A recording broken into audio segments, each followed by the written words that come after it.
Hi everyone, welcome to banking shanking. इस video में strategy बताने वाली हूँ IBPS क्लर्क 2020 के लिए। अब देखो सिर्फ 3 मंथ्स रह गए एग्जाम को, तो आपको बताना चाहिए कि आपको ये 3 मंथ्स में क्या करना है। और इस स्ट्रेटजी बताने से पहले मैं अपना स्कोर कार्ड बताऊंगी। लास्ट जो मैंने एग्जाम क्लियर किया था IBPS क्लर्क का, तो उसका प्री का स्कोर कार्ड बताऊंगी कि मेरे को कितने मार्क्स आए थे। और ये स्ट्रेटजी फॉलो करी थी मैंने। ये जो 3 मंथ्स है इसमें क्या क्या फॉलो किया था, जिससे कि कितने मार्क्स हैं पहले वो बताऊँगी कि कितने मार्क्स आए थे। तो चलो दिखाती हूँ पहले स्कोर कार्ड।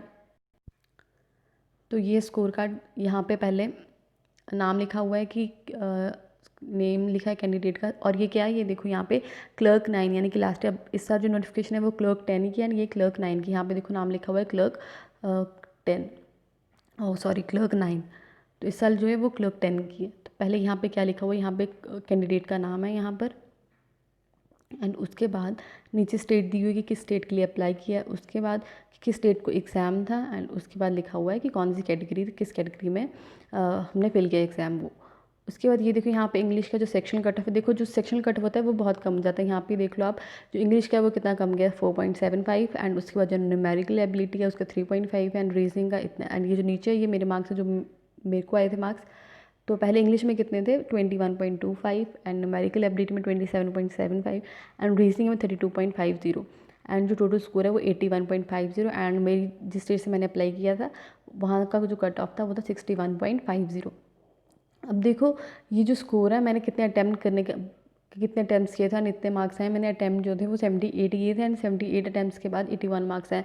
81 मार्क्स वो कैसे आए हैं, क्योंकि या तो नॉर्मलाइजेशन हुआ होगा या फिर जो एक्यूरेसी की वजह से भी हमें ज़्यादा मार्क्स मिलते हैं। जो 1.2 यहाँ पे देखो इंग्लिश में जो 1.25 मार्क्स एक्स्ट्रा, मैंने 20 ही अटैम्प्ट करे थे, एंड 20 अटैम्प्ट करने के बाद 21.25 मार्क्स आए हैं। इससे क्या है कि या तो नॉर्मलाइजेशन की वजह से एक्स्ट्रा मार्क्स आएंगे या फिर एक्यूरेसी की वजह से। अगर आपकी एक्यूरेसी 100% होगी तो उसकी वजह से भी आपको एक्स्ट्रा मार्क्स मिलते हैं। इसलिए मेंटेन करके रखा करो एक्यूरेसी। अगर आपकी एक्यूरेसी अच्छी नहीं है तो मतलब अगर आप एक्यूरेसी कम है अगर आपकी, तो उससे भी आपको बहुत नुकसान होगा या नेगेटिव मार्किंग होगी। तो इसलिए हमेशा अगर आप जिसमें 100% श्योर नहीं हो जिस ऑप्शन में, आप वो कभी भी टिक मत करो। बेशक उस क्वेश्चन को स्किप कर दो, लेकिन कभी वो अटैम्प्ट मत करो जिसमें आपको डाउट है कि ये है या नहीं है। जिसमें आप 100% श्योर हो उसी ऑप्शन को क्लिक किया करो या टिक किया करो। तो ये था स्कोर कार्ड। अब बताऊंगी कि स्ट्रेटजी मैंने क्या क्या फॉलो किया था तीनों सब्जेक्ट्स के लिए। सिर्फ प्री की स्ट्रेटजी होने वाली है, तो सिर्फ प्री के लिए ये नहीं बताऊंगी कि जो मेंस का है वो अलग वीडियो बनेगी मेंस के लिए। तो ये सिर्फ प्री की है। तो चलो स्टार्ट करते हैं कि स्ट्रेटजी। तो पहले बात करते हैं इंग्लिश की। तो इंग्लिश में मैंने क्या किया था, इंग्लिश में मैंने सिर्फ 2 चीज़ें की थी। ये जो 3 मंथ्स थे, यानी कि लास्ट ईयर भी एग्ज़ाम दिसंबर में था, एंड जो हमने फॉर्म फिल किए थे वो सितंबर में फिल किए थे। तो लेकिन सितंबर लास्ट में, अब स्टार्टिंग में ही आ गई notification. Last year September and में थी, यानी कि कम टाइम था। फिर भी तब लास्ट में 2 मंथ से अराउंड 2-2.5 मंथ थे लास्ट ईयर। तो अभी आपके पास फुल 3 मंथ्स है, तो आप अच्छे से प्रिपेयर कर सकते हो। तो देखो सबसे पहले जो इंग्लिश के लिए मैंने क्या किया था, इंग्लिश के लिए मैंने सिर्फ 2 चीज़ें की थी। एक तो जो न्यूज़पेपर है उसे फुल रीड करती थी डेली। सिर्फ हम कहते हैं ना न्यूज़पेपर सिर्फ आप एडिटोरियल पढ़ो, नहीं, मैंने न्यूज़पेपर पूरा फुल न्यूज़पेपर पढ़ती थी। यानी कि एडिटोरियल के अलावा बाकी जो सारा न्यूज़पेपर वो भी रीड करती थी। जो इंपॉर्टेंट न्यूज़, जो ऐसे फालतू की न्यूज़ ज़रूरी नहीं है वो पढ़ना, जो इंपॉर्टेंट न्यूज़ है वो डेली पढ़ती थी। एडिटोरियल प्लस जो वो कैब होती है वो, यानी कि जो वो कैब आपको नहीं पता एडिटोरियल की, खास करके वो कैब जिसका आपको मीनिंग नहीं पता है, वो भी अच्छे से लर्न करती डेली बेसिस पे। इसके अलावा न्यूज़पेपर प्लस वो कैब के अलावा मैंने क्या किया था, मैंने जो मिनी क्विज़ आपको मिल जाएंगी बैंक के सेटिंग या ग्रेड अप की, वो मैं डेली वो क्विज़ेस देती थी। वो क्विज़ेस से क्या होता है, आपको पता चल जाता है कि कैसे क्वेश्चंस आते हैं। और उसके अलावा जो ग्रामर है, ग्रामर का आपका ग्रामर वीक है, मैंने क्या किया था, मैंने डेली बेसिस पे नहीं वीडियोस देखती थी ग्रामर की विशाल सर की, या एक दिन छोड़ के या 2 दिन छोड़ के मैं वीडियोस देखती थी विशाल सर की। तो सिर्फ ये 2 चीज़ें मैंने पहले बोली, 3 चीज़ें करती थी। एक क्योंकि ये जो डेली है वो 2 ही चीज़ें करती थी, एक न्यूज़पेपर रीड करना एंड जो मिनी क्विज़ेस है वो। एंड जो विशाल सर की वो 2 दिन छोड़ के या 1 दिन छोड़ के मैं विशाल सर की वीडियोज़ देखती थी। तो 3 चीज़ें होंगी टोटल। एक न्यूज़पेपर रीड करना, दूसरा जो क्विज़ेज़ हैं वो, एंड तीसरा जो अगर आपकी ग्रामर वीक है तो उसके लिए क्या है, विशाल सर की जो वीडियोज़ है एरर्स की वो। बस ये कि अगर आपका एरर स्ट्रॉन्ग है, आपके अच्छे से रूल आते हैं, आपको रूल्स आते हैं, तो आपको ज़रूरत नहीं है देखने की। मैंने सिर्फ ये क्विज़ेज़ एंड न्यूज़पेपर से भी आप एग्जाम क्लियर कर सकते हो। तो एरर्स के लिए मैंने सिर्फ 1 दिन छोड़ के 2 दिन छोड़ के वो वीडियोज़ देखी हैं। बस ये किया इंग्लिश के लिए। एंड रीजनिंग के लिए क्या किया, ये जो मिसलेनियस टॉपिक्स है, पहले आपको क्या करना है, डेली के जो 2 टॉपिक्स हैं वो मिसलेनियस टॉपिक्स, डेली के 2 टॉपिक्स को 1-1.5 घंटा देती थी। फॉर एग्जांपल जैसे आज स्लोज या मैंने इनइक्वालिटी, ये 2 टॉपिक्स के 1-1.5 घंटा जितने भी मेरे से क्वेश्चन हो पाते थे मैं डेली के करती। मैं कोशिश करती कि ज़्यादा से ज़्यादा कर पाऊँ। अगर आज मैंने 50 किए हैं तो कल मैं 70 करूँ, ऐसे मेरा टारगेट रहता है कि कल मैं इससे और ज़्यादा करूँ, इतने टाइम में मैं और ज़्यादा करूँ। जैसे कि मैंने 50 क्वेश्चन को इतना टाइम लिया, कल मैं उससे कम टाइम लूँ। ये मेरा टारगेट रहता था कि मैं कम टाइम में क्वेश्चन से ज़्यादा से ज़्यादा क्वेश्चन सॉल्व करूँ कम टाइम में। तो ये थे 2 टॉपिक्स डेली के करती थी। एंड उसके अलावा क्या करती थी, रीजनिंग के लिए मैं जो पजल्स थी वो डेली की 20 to 30 पजल्स, ज़्यादा से ज़्यादा कोशिश करती थी। कभी कभी 30 से ज़्यादा भी पजल्स हो जाती थी। तो 30 तो आपको टारगेट रखना है कि डेली का 30 पजल्स करनी है, लेकिन प्री लेवल के। और ये जो पजल्स है ये मैं कहाँ से करती थी, ये पजल्स मैं अंकुश ला, ज़रूरी नहीं है आपको कि कोई पेड PDF लेना है, आपको फ्री PDF बहुत सारे मिल जाएंगे। तो ये जो रीजनिंग की जो पजल थी ये तो मैं करती थी अनअकैडमी की वीडियोस से। अंकुश लांबा सर की वीडियोस बेस्ट है रीजनिंग की। जो प्री लेवल की पजल्स है बिल्कुल आपको उसी लेवल की पजल्स आपको एग्जाम में मिलेंगी। अगर आप देखना चाहते हो आप जाकर देख सकते हो अनअकैडमी पे अंकुश लांबा सर की वीडियोस। वो पजल्स आपको एक पजल की वीडियो मिल जाएगी, आप 5-7 मिनट्स को बिल्कुल। अगर आपको पजल सॉल्व नहीं भी करनी आती है तो आपको वहाँ से पता चल जाएगा ईजीएस्ट मेथड की आप पजल्स कैसे सॉल्व करो। तो ये 30 डेली की पजल सॉल्व करती थी, एंड वो भी सिर्फ अंकुश लांबा सर की वीडियो से।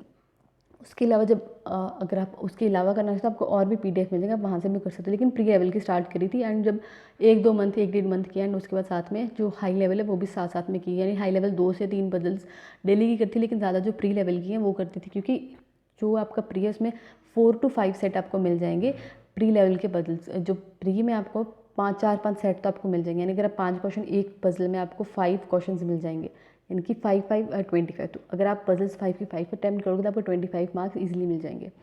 तो अब ये जो पजल्स आपको एग्जाम में करना क्या है, आपको एग्जाम में जो ज़्यादा टाइम, सबसे पहले आपको मिसलेनियस टॉपिक्स करना है। और मिसलेनियस टॉपिक्स में आपको कम से टाइम लेना है, ताकि जो बाकी टाइम है वो आपका बच जाए किसके लिए, पजल्स के लिए। इसलिए सबसे पहले मिसलेनियस टॉपिक को स्ट्रॉन्ग करो, ताकि वो आपकी स्पीड अच्छी और आप वो कम से कम टाइम में कर पाओ, और जो बाकी टाइम है वो पजल्स के लिए बच जाए। ये था पजल्स का, रीजनिंग का, कि सिर्फ पजल्स मैं 30 करती थी एंड 2 टॉपिक्स डेली रीजनिंग के करती थी। उसके अलावा मैं तीनों सब्जेक्ट्स हैं, इनकी तीनों की जो डेली की मिनी पजल्स आपको किसी भी साइट पे मिल जाएंगी। जैसे ग्रेडअप, मैंने ज़्यादा ग्रेडअप और बैंकर्स अड्डा की पजल्स ही जो क्विजेज़ हैं वही सॉल्व करी हैं। तो इन तीनों सब्जेक्ट्स की जो क्विजेज़ हैं डेली की, वो भी डेली ही मैं देती थी क्विजेज़। तो रीजनिंग का हो गया, इंग्लिश का जो क्वान्टिटेटिव एप्टीट्यूड है यानी कि मैथ्स, इसके लिए मैंने क्या किया था, इसके लिए एक तो डेली के आपको सिंप्लीफिकेशन और सीरीज़, अगर आपने सोचा है कि आपको बैंक का एग्जाम क्लियर करना है तो ये बहुत ज़्यादा ज़रूरी है कि आप डेली के सिंप्लीफिकेशंस करो। सिंप्लीफिकेशंस एंड प्लस सीरीज़ से आप सीरीज़ डेली करने से होगा, आपको पैटर्न का पता चल जाएगा किस किस पैटर्न, कौन कौन सा पैटर्न एग्जाम में पूछा जा सकता है। एंड सिंप्लीफिकेशन से बहुत बेनिफिट आपको हर टॉपिक में, यानी कि अगर आप मिसलेनियस कर रहे हो या फिर DI कर रहे हो तो सिंप्लीफिकेशन से आपकी जो कैलकुलेशन स्पीड है वो इंक्रीज़ होगी। इसलिए सिंप्लीफिकेशन बहुत इंपॉर्टेंट है, इससे आपकी स्पीड इंक्रीज़ होगी, कैलकुलेशन स्पीड इंक्रीज़ होगी, और यही आपको एग्जाम में मार्क्स दिलाएगी। आप अच्छे से स्पीड में, अगर एक क्वेश्चन को आप 1 मिनट ले रहे हो या आप 30 या 40 सेकंड्स ले रहे हो, उससे कम से 10 to 15 सेकंड्स में भी आप उस क्वेश्चन को सॉल्व करोगे। वो किसकी वजह से, क्योंकि आपकी जो स्पीड है, कैलकुलेशन स्पीड है, वो इंक्रीज़ होगी। जब आप सिंप्लीफिकेशन स्टार्ट करते हो करना, सॉल्व करना प्रैक्टिस करते हो, बाद में आपका धीरे धीरे आपका क्या होता है कि आप माइंड में एक क्वेश्चन आप माइंड में भी सॉल्व कर क्वेश्चन आप माइंड में भी सॉल्व करना स्टार्ट कर देते हो। जब आप क्या उस लेवल पे आप पहुंच जाते हो तो माइंड में सॉल्व होने लगते हैं क्वेश्चन। तो उस लेवल तक अगर आपको पहुंचना है कि आपको पेन पेपर की ज़रूरत ना पड़े, आप माइंड में ही उस कैलकुलेशन, छोटी कैलकुलेशन, अगर लंबी कैलकुलेशन है तो फिर तो पेपर का यूज़ होगा, लेकिन क्या करना है आपको माइंड में कोशिश करनी है कि वो जो सिंप्लीफिकेशन है या जो क्वेश्चन है आपको उससे जो कैलकुलेशन है वो आप माइंड में सॉल्व करने की कोशिश करनी है। अब उसके बाद simplification series plus quadratic equation, जो 3 टॉपिक्स हैं इंपॉर्टेंट टॉपिक्स हैं। इससे क्या होगा कि आपको बहुत बेनिफिट मिलेगा प्री के लिए, कि प्री के लिए जो 3 टॉपिक्स हैं, simplification, series and quadratic equation, इससे आपको 15 to 20 मार्क्स मिल सकते हैं। इसलिए ज़्यादा फोकस इन 3 टॉपिक्स पर रखो। अगर प्री के लिए आपका टारगेट है, प्री के लिए आपको इन तीनों पे ज़्यादा टारगेट रखें, क्योंकि या तो फिर ये इससे तो बहुत सारा बेनिफिट, एक तो सीरीज़ का कि आपको पैटर्न पता चल जाएगा, सिंप्लीफिकेशन से होगा कि आपकी स्पीड इंक्रीज़ होगी, और क्वाड्रेटिक 5 मार्क्स के आते हैं, ईजिली आप 5 मार्क्स ले सकते हो कम से कम टाइम में। तो ये 3 का इसलिए रहता है ज़्यादा इंपॉर्टेंट कि ये 3 अक्सर ही पूछे जाते हैं, ज़रूरी नहीं हर बार पूछे जाएँ, अक्सर पूछे जाते हैं। तो उसके बाद जो बाकी बचे मिसलेनियस एंड DI, मिसलेनियस के लिए मैं क्या करती थी डेली, पहले तो टॉपिक वाइज मैंने करे हैं, 1 मंथ टॉपिक वाइज जो मिसलेनियस टॉपिक्स हैं वो टॉपिक वाइज किए हैं, यानी कि जैसे आज परसेंटेज, एंड उसके बाद एजेस, या फिर CI SI, उसके अलावा रेशियो एंड प्रपोर्शन, यहाँ के जो टॉपिक्स हैं वो पहले टॉपिक वाइज डेली के 50-60 क्वेश्चंस कर दिए। जब टॉपिक वाइज ख़त्म हो गए यानी कि कंप्लीट हो गए, उसके बाद क्या किया था, मिसलेनियस टॉपिक्स 30 जितने भी टॉपिक्स हैं उसके 40 to 50 या इससे अगर ज़्यादा हो पाते हैं, जितने भी हो पाते हैं, यानी कि आपको ज़्यादा कोशिश करनी है ज़्यादा से ज़्यादा करने की, तो जितने भी क्वेश्चन हो पाते थे वो डेली की करती थी miscellaneous. Simplification series, quadratic equation plus जो मिसलेनियस टॉपिक्स हैं ट्राई करती थी कि 50 से ज़्यादा हो जाए, लेकिन 50 तक तो करती थी, 40-50 करती थी। उसके अलावा बची डीआई के लिए क्या करती थी, पहले तो मैंने प्री लेवल जो 1-1.5 मंथ है पहले, उसके लिए सिर्फ प्री लेवल की जो डीआई होती है यानी कि इस लेवल की DI, easy to medium level की, वही की है मैंने। और डेली की ये 5-6, क्योंकि हमें ज़्यादा करनी चाहिए लेकिन मेरे से 5-6 ही हो पाती थी, तो मैं 5-6 ही करती थी। उससे भी क्या है, अगर आप सिंप्लीफिकेशन कर रहे हो तो वो भी आप इजीली कर पाओगे, अगर आपके बेसिक्स क्लियर है आपका और आपकी स्पीड अच्छी है तो आप वो इजीली कर पाओगे। डीआई कोई टफ़ नहीं है कि बहुत टफ़ है, अगर आपका बेसिक्स क्लियर है एंड कैलकुलेशन स्पीड अच्छी है तो आप डीआई भी आराम से कर पाओगे। तो डीआई के लिए मैंने सिर्फ ये किया था कि 6-7 डीआई या 5 जितनी भी हो पाती हैं डेली उतनी। तो ज़्यादा इंपॉर्टेंट मैंने सिंप्लीफिकेशन एंड मिसलेनियस पे रखा था। एंड डीआई अपने आप उससे हो जाता था कि एक तो बेसिक्स क्लियर हो जाते थे, जो मिसलेनियस हम उससे बेसिक्स क्लियर कर पाते थे अपने किसी भी टॉपिक के, एंड सिंप्लीफिकेशन से हमारी जो कैलकुलेशन स्पीड है वो इंक्रीज़ हो जाती थी। ये था क्वांटिटेटिव एप्टीट्यूड का। अब आपको प्री में ज़्यादा ध्यान किसका रखना, प्री में आपको सबसे ज़्यादा ध्यान रखना है एक तो स्पीड प्लस एक्यूरेसी। आपको एक तो स्पीड अपनी रखना है, लेकिन ये नहीं कि आप स्पीड तो अपनी रख लो लेकिन आप ये करो कि आप एक्यूरेट नहीं, आप तुक्के मार के आ जाओ एग्जाम, ऐसा नहीं करना है। आपको एक्यूरेसी मेंटेन करके, बेशक आप अटैम्प्ट कम करके आओ। अटैम्प्ट कम करना यानी कि अच्छा होगा ज़्यादा अटैम्प्ट से, अगर आप जो एक्यूरेसी आपकी अच्छी नहीं है, अगर आपकी एक्यूरेसी अच्छी नहीं है यानी कि आप अच्छे से एक्यूरेट, अगर किसी में आपकी एक्यूरेसी नहीं है तो बेशक उस क्वेश्चन को छोड़ दो, कभी उस क्वेश्चन को अटैम्प्ट मत करके आना जिसमें आपकी एक्यूरेसी नहीं है। हमेशा अच्छे से एक्यूरेट, और ख़ास करके इंग्लिश में स्टूडेंट्स की जो एक्यूरेसी है वो कम होती है। अब बेशक मैंने खुद अपने आजमाया, ये खुद का एक्सपीरियंस है कि आप कम अटैम्प्ट करके भी आओगे ना एग्जाम में, आपको अच्छे मार्क्स मिल जाएंगे अगर आपकी एक्यूरेसी अच्छी है। अगर आपकी एक्यूरेसी अच्छी है तो आपको मार्क्स अच्छे मिल जाएंगे।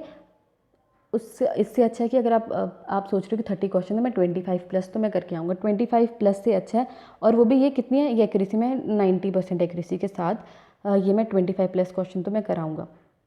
तो उससे अच्छा 20 प्लस नहीं है, यानी कि 20, अगर 20-21 क्वेश्चन करके आते हैं लेकिन 100% एक्यूरेसी होनी चाहिए। तो उससे बेनिफिट जो अच्छा है वो क्या है, वो 20 मार्क्स हैं। अगर आप 20, आपको ये तो पता नहीं जो 20 मार्क्स इसमें कोई नेगेटिव मार्किंग नहीं होने वाली, आपकी एक्यूरेसी 100% है, तो आपको एक्यूरेसी मेंटेन करके रखनी है। That's it for today. अगर वीडियो अच्छी लगी हो तो प्लीज़ वीडियो को लाइक करें एंड चैनल को सब्सक्राइब भी करें। Thanks for watching, and channel को प्लीज़ सब्सक्राइब करें। Thanks for watching.